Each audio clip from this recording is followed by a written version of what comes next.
ఎన్నో వేల రూపాయలు ఖర్చు పెట్టి పండగలు చేసుకుంటున్నారే, ఎన్నో లక్షలు ఖర్చు పెట్టి పండగలు చేసుకుంటున్నారే, పేదవాడికి పట్టెడు అన్నం పెట్టలేని వీళ్ళు, బానిసత్వంలో మగ్గిపోతున్న పేదవాడికి అండగా నిలబడలేని వీళ్ళు, ఒక పేదవాడికి న్యాయం చేసే క్రమంలో కొంత డబ్బునిచ్చి ఆదుకోలేని వీళ్ళు పండగల పేరిట వాళ్ళ లక్షల రూపాయలు గాల్లో పోస్తున్నారు, నీటిలో పోస్తున్నారు. మన వాళ్లే మనల్ని దోచుకుంటుంటే ఏం చేయాలి చెప్పండి?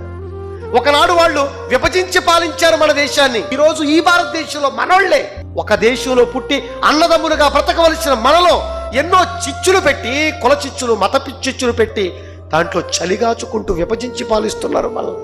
ఇదేనా స్వతంత్రం చెప్పండి? భావోద్వేగ ప్రసంగాలు చేస్తున్నారు, మనకు స్వతంత్రం వచ్చింది, మనకు స్వతంత్రం వచ్చింది. అందరూ నీతి మాటలు చెబుతున్నారు, కానీ పాటించేది ఎవరు?